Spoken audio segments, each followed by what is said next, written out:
नमस्कार। कलाम एकेडमी के digital platform पर आपका स्वागत है। दोस्तों, हमारी जो क्लास चल रही थी, हमारा जो टॉपिक चल रहा था वह धातु रूप का था। पिछली जो क्लास हुई थी उस क्लास में हमने परस्मयी पद धातु जो थी उसकी चर्चा की थी और परस्मयी पद धातु में जो भू धातु थी उसके पांचों लकारों में हमने रूप पढ़े थे।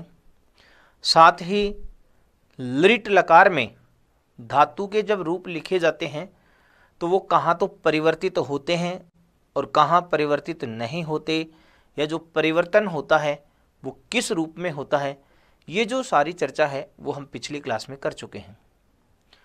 आज की हमारी जो क्लास है उसमें हम धातु रूप के उसी टॉपिक को आगे बढ़ाते हुए आत्मनेय पद जो धातु है उसकी चर्चा करते हैं। आपके सिलेबस में परस्मयी पद और आत्मनेय पद, उभय पद, ये तीनों प्रकार की धातु जो दे रखे हैं, तो उनमें परस्मयी पद धातु कौन कौन सी हैं, आत्मनेय पद धातु कौन कौन सी हैं, इनकी चर्चा इस क्लास में हम करेंगे। तो सबसे पहले हम स्टार्ट करते हैं आत्मनेय पद धातु से। परस्मयी पद एक धातु भू धातु जो है उसके रूप हम पिछली क्लास में पढ़ चुके हैं। तो आज हम बात करेंगे आत्मनेय पद धातु की। और आत्मनेय पद धातु की यदि हम चर्चा करें तो ध्यान से सुनो। अपने पास धातु है कौन सी? सेव धातु। सेव धातु जो है जिसका अर्थ होता है सेवा करना। सेव धातु सेवा करना, ये जो धातु है अपनी आपके सिलेबस में भी दे रखी है। तो आत्मनेय पद धातु है। और आत्मनेय पद धातु में जब हम रूप लिखते हैं तो प्रत्यय कौन से जुड़ते हैं? ये जो आत्मनेय पद धातु है, आत्मनेय पदी जो धातु है, इसमें जो प्रत्यय जुड़ते हैं वो तय, आताम, झ, थास, आथाम, ध्वम, उसके बाद इटो, वही और मही। ये तीन जो प्रत्यय हैं आत्मनेय पद के, ये प्रत्यय जुड़ने के बाद वो आत्मनेय पद धातु में धातु रूप प्रयुक्त होते हैं। अब यहाँ पर पुरुष और वचन पहचानने के लिए हम पिछली क्लास में भी चर्चा कर चुके थे, फिर से ध्यान देना। देखिए यहाँ थ का प्रयोग अगर दे रखा है, ध्व का प्रयोग दे रखा है, तो इसका मतलब वो मध्यम पुरुष का रूप आपको मिलेगा। वे के साथ है, मैं के साथ है, ऐसे रूप आपको देखो मिलेंगे तो वो उत्तम पुरुष के रूप आएंगे। यदि ताम का प्रयोग आपको कहीं पर देखने को मिले या झ के स्थान पर झो अंत से अंत हो जाता है, ठीक है, झोंते से अंत आदेश होता है, तो अगर ऐसे रूप आपको देखने को मिले तो वो प्रथम पुरुष के रूप होंगे। तो जो भी हैं इनसे भी आप पहचान कर सकते हो, बाकी ऐसे नहीं तो पहले हम एक धातु के रूप पढ़ लेते हैं, सेव धातु के। और सेव धातु के पांचों लकारों में हम रूप देखते हैं। तो देखिए ध्यान करिएगा आप, यहाँ जैसे ही हम सेव धातु के पांचों लकारों में हम रूप पढ़ें तो लट लकार में आत्मनेय पद जो लट लकार है उसमें अते, एते, अंते, असे, एथे, अध्वे, ए, आवहे, आमहे, ये आपको जुड़े हुए मिलेंगे। तो इस प्रकार जैसे सेव धातु है, यहां हम बात करें कौन सी धातु की? सेव धातु की। सेव धातु और सेव धातु के रूप जो है आत्मनेय पद में वो इस रूप से चलेंगे लट लकार में, सेवते, सेवेते, सेवंते। अब असे जोड़ेंगे तो सेव से, सेवेथे, सेवध्वे, सेवे, सेवावहे, सेवामहे। ठीक है, वो जो ट्रिक है इसमें आप देखो, अगर आपको देखो यहाँ पर मध्यम पुरुष की हम बात करें तो मध्यम पुरुष से पहचान कैसे करोगे? एक तो धातु के साथ आपको स मिल जाए तो इसका मतलब वो मध्यम पुरुष वाला रूप आ रहा है, या थ या ध्व मिल जाए, थ और ध्व अगर ये मिल जाए तो आप समझना वो मध्यम पुरुष के रूप आए हैं। यहाँ पर आप देखेंगे उत्तम पुरुष की अगर हम पहचान करें तो उत्तम पुरुष में वे के साथ है, ठीक है, और मैं के साथ में है मिल जाए तो वहां आप उत्तम पुरुष के रूप की पहचान कर सकते हैं। यहाँ अंत जो आ रहा है ना, अंत, तो अंत वाला रूप आए तो ऐसा रूप आप वहां देखेंगे तो आपको समझो वो प्रथम पुरुष बहुवचन का रूप आ रहा है। खैर जो भी है, आप यहाँ पर ऐसे अलग ट्रिक याद नहीं रहे तो सिर्फ एक धातु के आप लकार में, किसी लट लकार में एक रूप याद कर लीजिए, फिर इसी प्रकार बाकी की जो धातु हैं उनके रूप भी चलते रहेंगे। ठीक है, तो ये तो हुआ अपना कौन सा लकार, लट लकार। उसके बाद दूसरे लकार की बात करते हैं, लोट लकार की। तो लोट लकार में आपको देखो यहाँ ध्यान देना है, अताम, एताम, अंताम। सुनना, अब देखो इसमें ताम ताम ताम आ रहा है, इसका मतलब ताम से पहचान प्रथम पुरुष की करेंगे। अब यदि देखें बहुवचन में करें तो अंत आ रहा है। ठीक है, यहाँ अताम है, यहाँ धातु के साथ एताम आ रहा है। ठीक है ना, फिर अश्व, इसमें से आ गया, यहाँ थाम आ गया, यहाँ ध्वय आ गया, इससे पहचान हो जाएगी मध्यम पुरुष की। फिर यहाँ देखिए वह है और मैं है, इनसे पहचान हो सकती है। तो अताम, एताम, अंताम, अश्व, एथाम, अध्वम, आई, आवही, आमही, ये ऐसे जुड़े हुए आपको लोट लकार में रूप मिलेंगे। धातु रूप देखेंगे तो सेवताम, सेवेताम, सेवंताम, सेवस्व, सेवेथाम, सेवद्वम, सेवई, सेवावही, सेवामही। अब यहाँ पर एक बार ध्यान देना, ये लिखा है, देखो अभी वहां पर था सेवे, सेवावहे, सेवामहे। यहां पर यदि बात करेंगे तो लकार है कौन सा, लट लकार, ये लट लकार है। लेकिन जैसे ही देखो अगर आप यहाँ मात्राएं बढ़ा देंगे, अगर यहाँ मात्राएं बढ़ जाएंगी तो लट के स्थान पर लकार हो जाएगा कौन सा, लोट लकार। ये ध्यान रखेंगे, सिंगल मात्रा आ रही है तो वो लट लकार है, और डबल मात्रा होगी तो वो कौन सा लकार हो जाएगा, लोट लकार हो जाएगा। तो ये लोट लकार के रूप हो गए। इसी प्रकार फिर लंग लकार की बात करें तो लंग लकार में मैंने आपको एक तरीका बताया था, धातु जो होगी उस धातु से पहले आपको जुड़ा हुआ मिलेगा क्या, ए। ये इसकी मोटी मोटी पहचान है कि यहाँ पर आपको धातु के साथ ए मिलेगा। दूसरी बात, विसर्ग का प्रयोग यदि आप देखेंगे तो विसर्ग केवल और केवल कितने नंबर पर होगा, 4 नंबर पर। ये ध्यान रखना, विसर्ग का प्रयोग 4 नंबर पर। 4 नंबर का मतलब क्या है, देखो 1, 2, 3, 4, 5, 6, 7, 8 और 9, इस रूप में प्रथम पुरुष के ये नंबरिंग सिस्टम आप दें। तो अगर लंग लकार की बात करें और विसर्ग का प्रयोग ध्यान रखना, वो यहाँ पर आपको मध्यम पुरुष का एक वचन जो है वही मिलेगा। हमें जब धातु रूप आती है तो पता नहीं चलता कि कौन सा पुरुष कौन सा वचन है, तो एक बार ध्यान दो, वो जो वर्ण भी आप निकाल रहे हो उससे भी पहचान कर सकते हो। यहाँ पर देखिए था का प्रयोग मिल रहा है, था का प्रयोग मिल रहा है, ध्वय का प्रयोग मिल रहा है, तो इससे पता तो चल गया थ और ध्वय आते हैं तो वो मध्यम पुरुष में आते हैं। अब रही बात ये कि सर मध्यम पुरुष का पता चल गया, वचन एक वचन करें कि द्विवचन करें कि बहुवचन।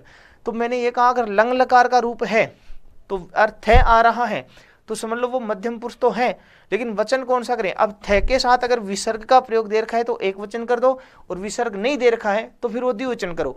अब यहाँ देखो थ आ गया तो थ के साथ विसर्ग है तो ये एक वचन ही है, और थ आ रहा है विसर्ग नहीं है तो इसका मतलब ये द्विवचन है, और द्वय का प्रयोग अगर मिलेगा तो फिर वो बहुवचन में मिलेगा।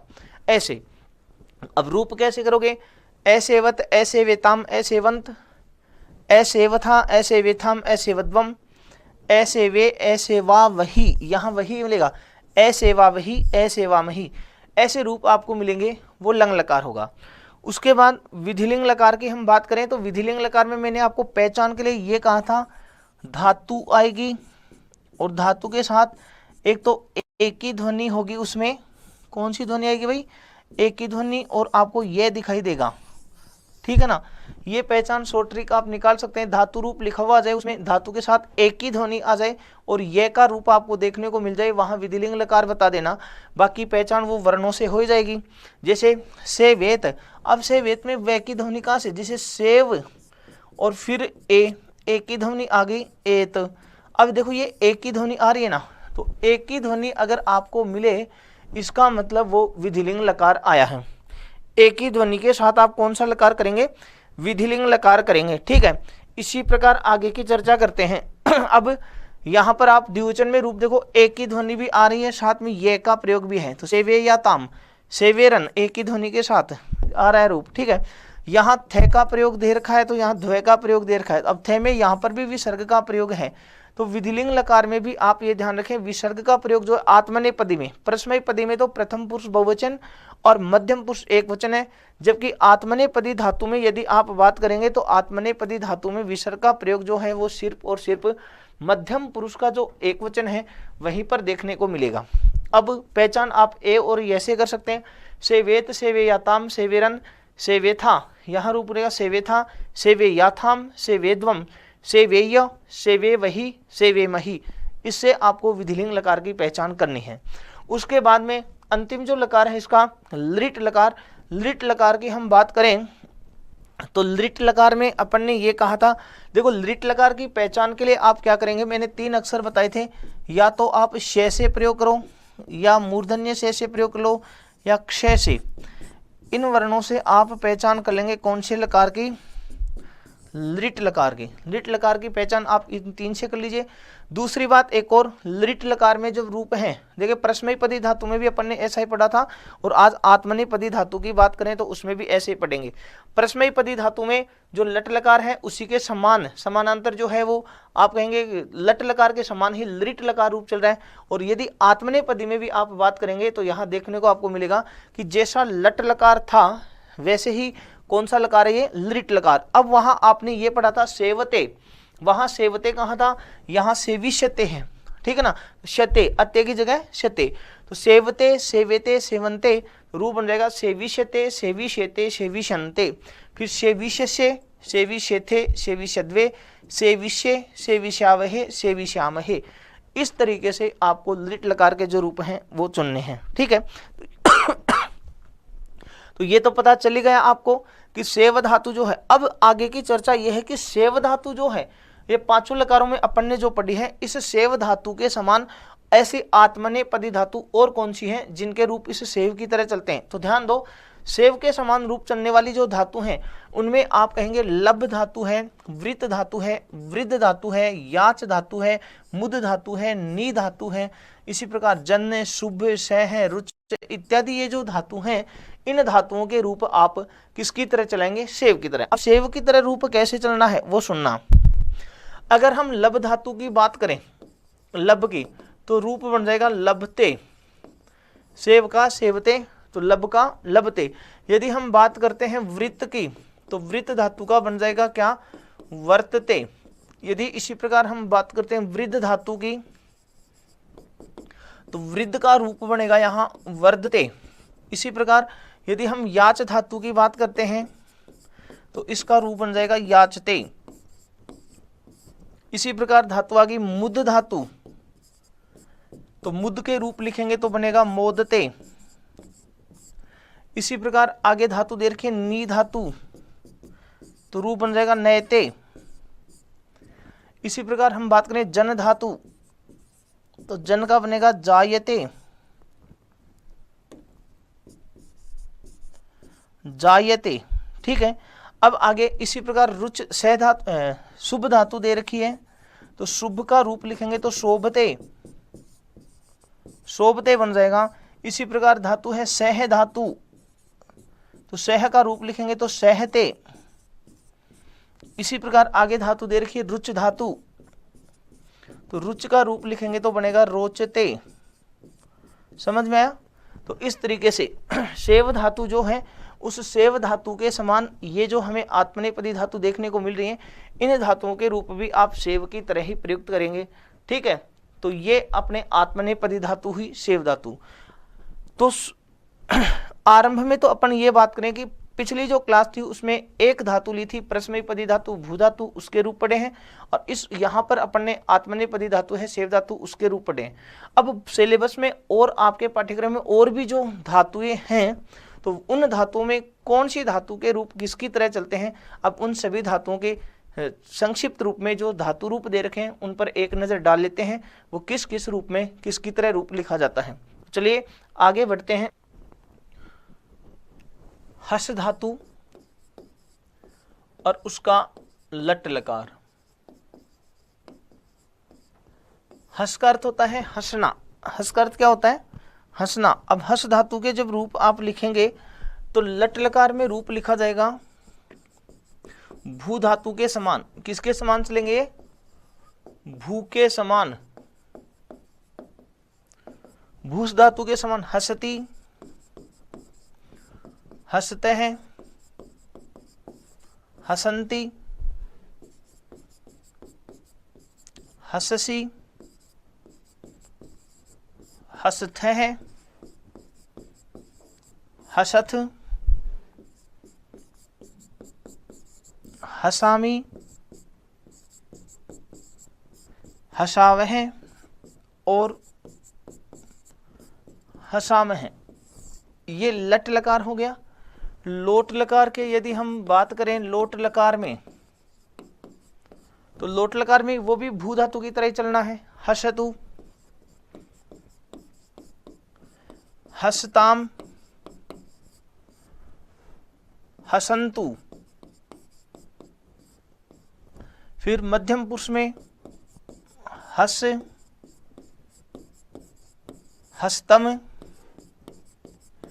हसत। फिर उत्तम पुरुष में हसानी, हसाम और हसाम, ऐसे रूप चलेंगे।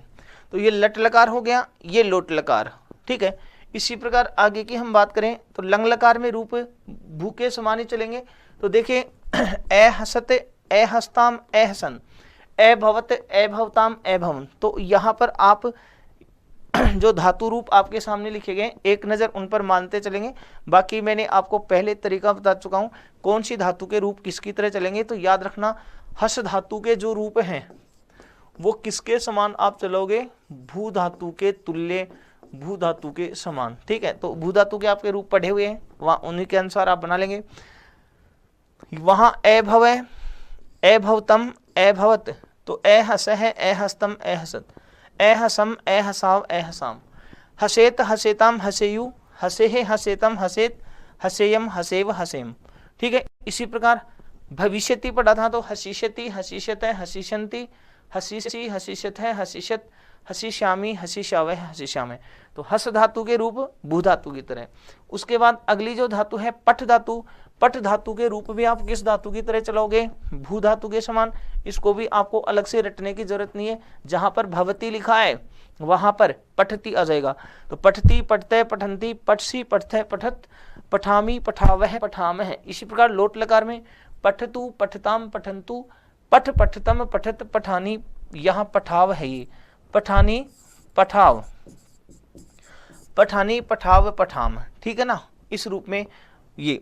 उसके बाद लंग लकार की बात करेंगे तो ए पठत, ए पठताम, ए पठन, ए पठह, ए पठतम, ए पठत, ए पठम, ए पठाव, ए पठाम। विधिलिंग में पठेत, पठेताम, पठेयु, पठेह, पठेतम, पठेत, पठेयम, पठेव, पठेम। इसी प्रकार लृट लकार में जाएंगे तो पठीष्यति, पठीष्यतः, पठीष्यन्ति, पठीष्यसि, पठीष्यतः, पठीष्यत, पठीष्यामि, पठीष्यावः, पठीष्यामः। तो पठ धातु के रूप हैं वो भी किसके समान हो गए, भू धातु के समान। उसके बाद अगला गम धातु। अब गम धातु के जब रूप हमें लिखने हैं तो वो भी भू धातु के, लेकिन एक बात सुनना, गम जो धातु है उस गम के स्थान पर आदेश हो जाएगा कौन सा, गच्छ, जो कि अपन पिछली क्लास में भी पढ़ चुके हैं। तो गम के स्थान पर गच्छ। अब वो जो चार लकार हैं लृट लकार को छोड़कर चारों लकारों में तो इसका गच्छ रहेगा, बाकी लृट लकार में जो है उसका गम का गम ही हो जाएगा। तो ये देख सकते हैं भू धातु के समान ही इसके रूप लिखे हुए हैं। फिर इसी प्रकार देखिए यहाँ की हम बात करते हैं तो लंग लकार में और विधिलिंग लकार में तो गच्छ ही बना हुआ है, लेकिन जैसे ही आप लृट लकार की बात करेंगे तो लृट लकार में गम का क्या रह जाएगा, गम रहेगा। रूप गमिष्यति, गमिष्यते, गमिष्यन्ति, इस तरीके से बनेंगे। यहाँ पर मैं आपको जो धातु रूप जो आपके सिलेबस में है वो सभी धातु रूप आपके सामने आप प्रस्तुत कर रहा हूँ। आप ये पहचान कर लीजिए कौन सी धातु के रूप किसकी तरह चले हुए हैं।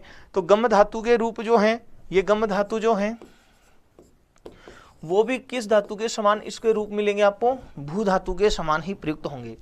नेक्स्ट पच धातु है। अब पच धातु के रूप है वो भी आपको किसके समान चलाने हैं, भू धातु के समान, लेकिन लृट लकार में बदल जाएगा। परिवर्तन किसमें होगा, लृट लकार में। बाकी तो भवती, भवतः, भवंती, वैसे ही पचती, पचते, पचंती। वहां पर आपने पढ़ा था भवतु, भवताम, भवंतु, पचतु, पचताम, पचंतु। लंग लकार में पढ़ा ए भवत, ए भवताम, ए भवन, तो ए पचत, ए पचताम, ए पचन। सेम टू सेम वैसे ही भवेत, भवेताम, भवेयु, विधिलिंग लकार। तो पचेत पचेताम पचेयु विधिलिंग लकार, यहां पर बदल जाएगा, यहां लिट लकार में परिवर्तन होगा। लिट लकार में पच जो है उसकी जगह क्या बन जाएगा, पक्ष, पक्षेति पक्षेतः पक्षेंति। ये ध्यान रखना, ये आपके लिए विशेष ध्यान है। वहां पच्चीशति, अगर के भू का भविष्यति बना है तो पच्चीशति ये बनेगा क्या, नहीं, ये पच्चीशति नहीं बनेगा, यहां पच धातु का रूप बनेगा कौन सा, पक्षेति। ठीक है, ये आप ध्यान रखेंगे। उसके बाद अगली धातु है अपनी नम धातु, जिसका अर्थ झुकना या प्रणाम करना है। इसके रूप भी आपके भू धातु के समान ही प्रयुक्त होंगे।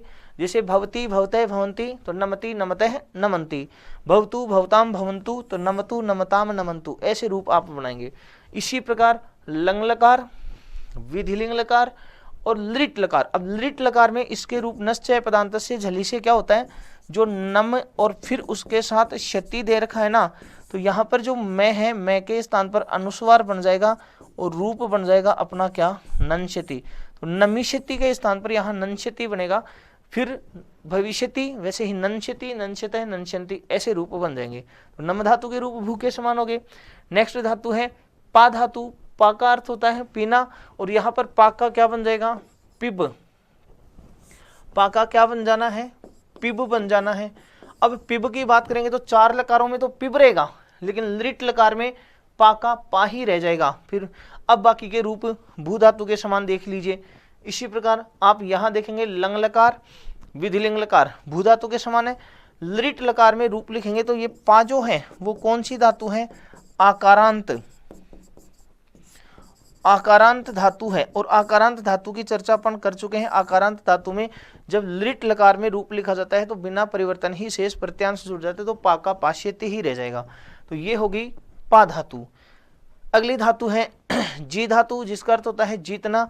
अब जी के जब रूप लिखेंगे तो जी का जयति बन जाता है, ठीक है ना। पहले तो गुण होकर के जे, और फिर कर्तरी शब्द से शप विकिरण करेंगे तो अयादि आदेश होकर के शब्द बन जाएगा जयति। अब भवती की जगह जयति, तो जी धातु के रूप ठीक उसी प्रकार भू के समान ही चलाएंगे।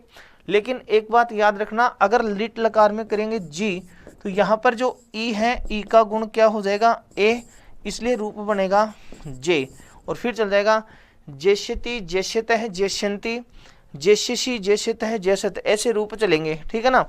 तो आप ये ध्यान रखें कि जी धातु जो है उसमें ई आ रहा है तो लिट लकार में रूप करेंगे। तो पिछली क्लास में अपन ने चर्चा की थी कि जो स्वर है उस स्वर का क्या हो जाएगा, गुण हो जाएगा। तो ई का गुण क्या करेंगे, ए, तो रूप बन जाएगा जेष्यति। ठीक इसी प्रकार नी धातु की बात करेंगे तो नेष्यति। तो आगे चर्चा करते हैं नी धातु, नी यानी ले जाना।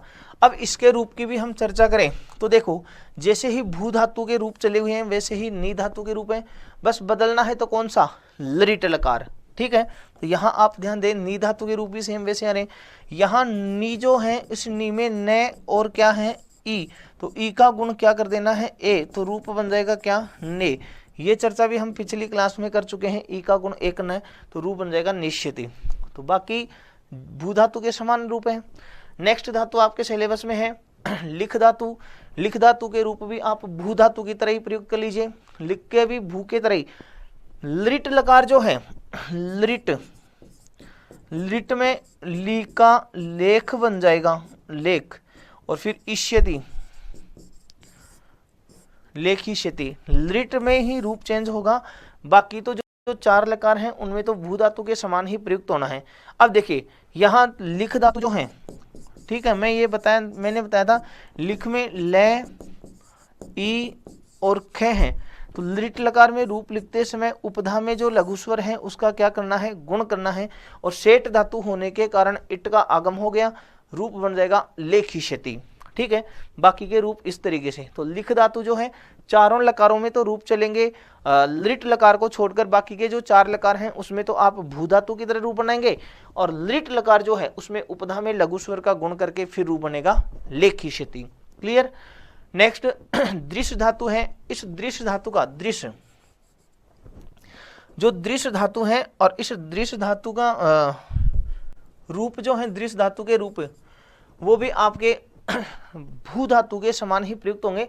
बस ये ध्यान रखना है कि जो दृश्य लिखा है ना, इस दृश्य के स्थान पर आदेश हो जाएगा क्या, पश्य।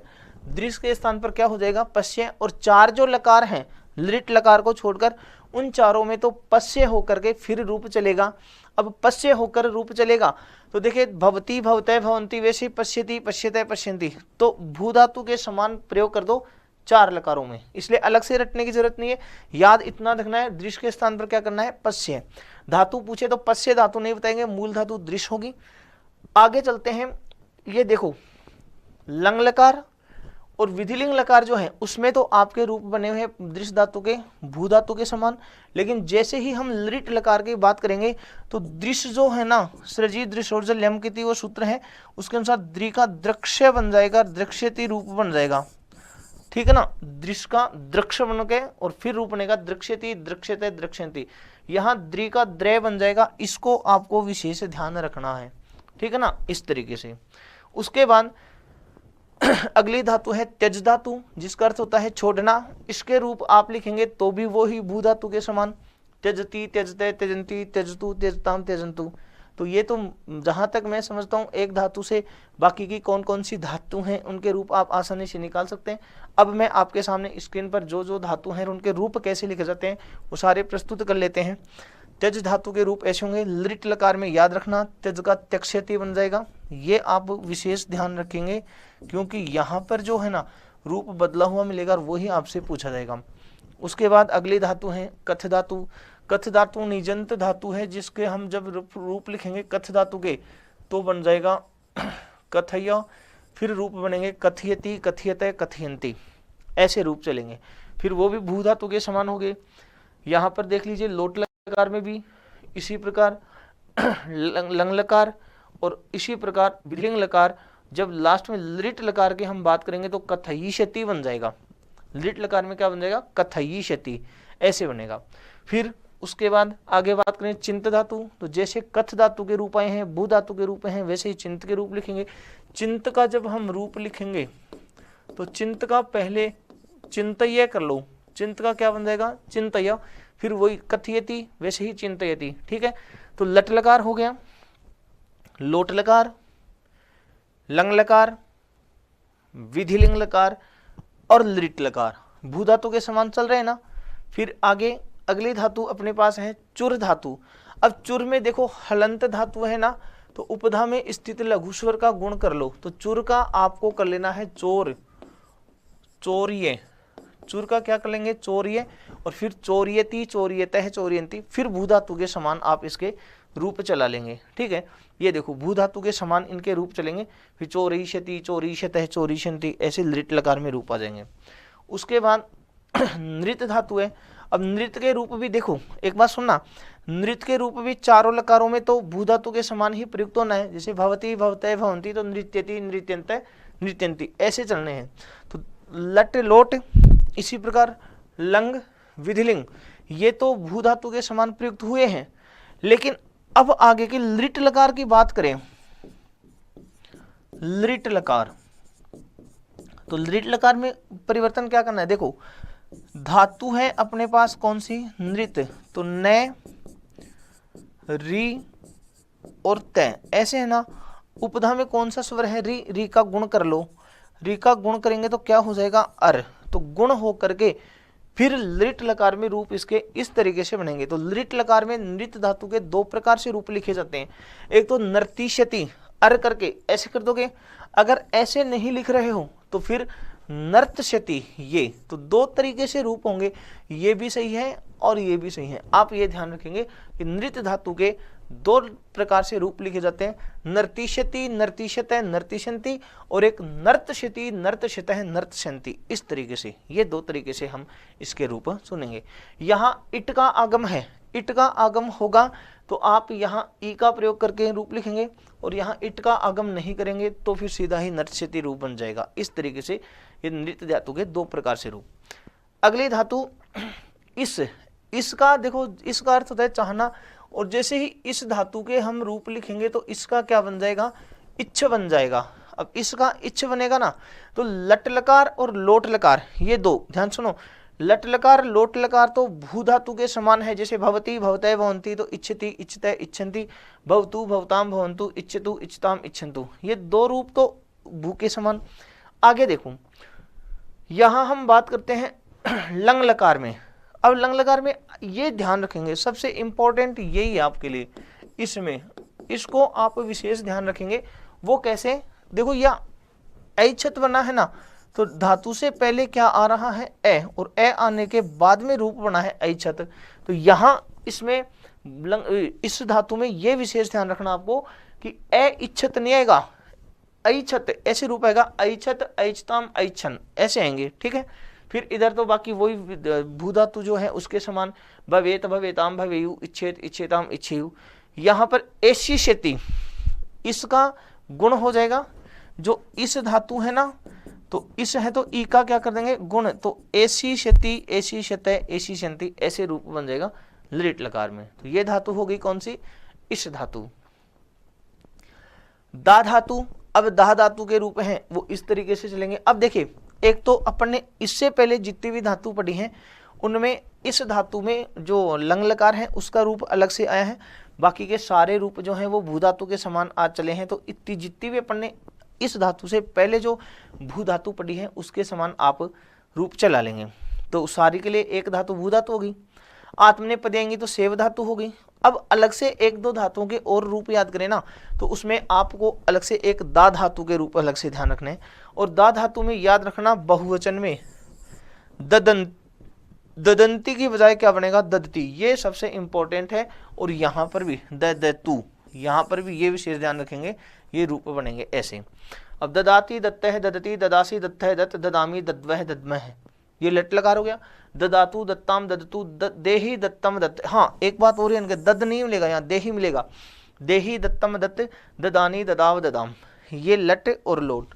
उसके बाद लंग लकार के रूप देख लीजिए। अब यहां पर चलते हैं इसमें विधिलिंग लकार में दद्यात, तो देखो धातु के साथ ये का प्रयोग हो गया। तो इस तरीके से यहाँ ये लंग लकार, विधिलिंग लकार और लृट लकार, ठीक है। इस धातु के समान ही आगे की फिर और धातुएं हैं, उनमें आप रूप चुनेंगे। अश धातु के रूप की हम बात करेंगे तो अस्ति स्थ संति अशी स्थ स्थ अस्मि स्वस्म, यहाँ सबसे इंपॉर्टेंट इसको ध्यान रखेंगे, ठीक है ना। ये आपके लिए इंपॉर्टेंट प्रश्न है। अस धातु का लोट लकार मध्यम पुरुष एक वचन, ये मध्यम पुरुष एक वचन यहाँ पर क्या बनेगा, एधी बनेगा। इसको आप अलग से विशेष ध्यान रखेंगे, ठीक है। उसके बाद आप विधिलिंग लकार लंग लकार की बात करते हैं तो लंग लकार में इसको भी विशेष ध्यान रखना है, आशी, ठीक है ना। इस तरीके से रूप चलेंगे। एक ये लट में अश धातु जो है ना, अश के स्थान पर क्या हो जाता है, भू। अश धातु का लृट लकार में जब रूप लिखा जाता है तो अश के स्थान पर भू आदेश होता है, और फिर भू धातु के समान इसके रूप चलेंगे। ये इसको आप एक अलग से ध्यान रखेंगे। नेक्स्ट धातु है शक धातु। अब शक धातु के रूप जो है शक्नोति शक्नुत शक्नुवंती, इस तरीके से चलना है, ठीक है। शक्नोतु शक्नुताम शक्नुवंतु, ये लोट लकार में। यदि हम लंग लकार की बात करें तो अशक्नोत अशक्नुताम अशक्नुवन। यदि विधिलिंग की बात करें तो दा की तरह अश की तरह शक्नुयात शक्नुयाताम शक्नुयु ऐसे। और यहाँ पर शक में जो है, जो शक धातु है इसके साथ जो मूर्धन्य सतह आदेश प्रत्ययों से शक प्लस क्षति से रूप बन जाएगा अपना क्या, शक क्षति। तो इस तरीके से, हाँ एक बार चलो अपन चर्चा कर लेते हैं। बार बार ऐसा रहा है सर कुछ धातु में क्ष आ रहा है कुछ में क्ष। देखिए अगर धातु के अंत में च ज से और क ये आ रहे हों और धातु कौन सी होनी चाहिए, अनिट, अनिट धातु, ठीक है ना। फिर से सुनो, अगर किसी धातु के अंत में च ज से क ये आ रहे हैं तो आप उसमें क्षति, ये वाले रूप की पहचान कर लेंगे। जैसे शक है क्या आ गया तो शक्षति, पक्ष था पक्षति, दृश्य है दृक्षति, ऐसे, ठीक है ना, इनका ध्यान रखेंगे। क्री धातु, क्री धातु के रूप लट लकार लोट लकार, इसी प्रकार लंग लकार विधिलिंग लकार और लृट लकार। तो क्री धातु के रूप आपको ध्यान करने हैं। ऐसे ही अगली धातु की हम बात करें, क्री धातु जो है वो आत्मनेय पद में, क्री धातु के प्रश्मय पद और आत्मनेय पद दोनों रूप हैं। तो आत्मनेय पद में रूप इसके चलेंगे कुरुते कुरुवाते कुर्वते, इस पर विशेष ध्यान रहे, ये आपको अच्छे से ध्यान रखना है। कुर्वते शब्द दे करके पूछ सकता है कि एक वचन है कि द्विवचन है कि बहुवचन। अब कई बार कंफ्यूज होते हैं कि कुर्वते में तो अत्ते आ रहे हैं, इसलिए सोचे कि एक वचन है कि बहुवचन होता तो कुर्वंते होता, नहीं, ये ध्यान रखना कुर्वते अगर लिखा है इसका मतलब वो वचन कौन सा है, बहुवचन है लट लकार में, ठीक है ना। इस प्रकार यहां पर आप ध्यान देंगे, यहाँ कुर्वंताम न हो करके क्या होगा, कुर्वताम। अब क्या दोनों में अंतर, यहाँ कुर्वाताम है, यहाँ कुर्वाताम है और यहाँ कुर्वताम है, ऐसे आप यहाँ पहचान करेंगे। उसके बाद ये आप कहेंगे लंग लकार हो गया आत्मनेपदी में, और ये विधिलिंग लकार हो गया आत्मनेपदी में, और ये हो गया आत्मनेपदी में लिट लकार क्री धातु। क्लियर। नेक्स्ट धातु है श्रु धातु। श्रु धातु के यहाँ दो दो रूप बनेंगे, ये दो दो रूप बनेंगे उत्तम पुरुष का बहुवचन। श्रीणु में श्रीणुवह है या श्रीणवह, और श्रीणुमय या श्रीणमय, दो रूप आप यहाँ बना सकते हैं। फिर उसके बाद लोट लकार हो गया। ठीक इसी प्रकार यहाँ पर भी आप दो दो रूप बनाएंगे, ये लंग लकार है, विधिलिंग लकार और लिट लकार, श्रु धातु होगी। नेक्स्ट ऐसे ही जन धातु। जन धातु जो है आत्मनेपदी धातु है, तो जन के स्थान पर क्या बन जाएगा, जाय, जो कि अभी थोड़ी देर पहले अपन ने क्लास में चर्चा की थी, ये आत्मनेपदी धातु है, तो जन का जाय होकर फिर किसके तरह रूप चला दोगे आप, इसके सेव के समान, सेव धातु है उसके समान इसके रूप चल जाएंगे। ठीक है, अब यहाँ पर देखेंगे इस तरीके से। उसके बाद अगली हम बात करते हैं हन धातु की। हन धातु के जो रूप हैं वो अच्छे से यहाँ आप ये ध्यान रखना, ये वाला घनंती, प्रथम पुरुष का बहुवचन जो है वो घनंती बनेगा, तो यहाँ बनेगा आपका क्या, घनंतु। और एक ये विशेष ध्यान रखेंगे, मध्यम पुरुष का एक वचन जो है वो क्या बनेगा, जही। इसी प्रकार यहाँ आप फोकस करें इस बात पर, मध्यम पुरुष का एक वचन जो है अहन, अगर ऑप्शन में अहन नहीं मिले, अगर ऑप्शन में अहन नहीं मिले तो यहाँ आपको रूप मिलेगा कौन सा, अह, और दोनों एक साथ आ जाएं। जैसे अपन बात करें अहन और अपन बात करें अह, तो सर ऑप्शन में दोनों एक साथ आ जाएं, तो दोनों एक साथ आए तो प्राथमिकता देखो किसको, अहन को, और यदि अहन नहीं है तो फिर आप वहाँ अह का प्रयोग कर सकते हैं।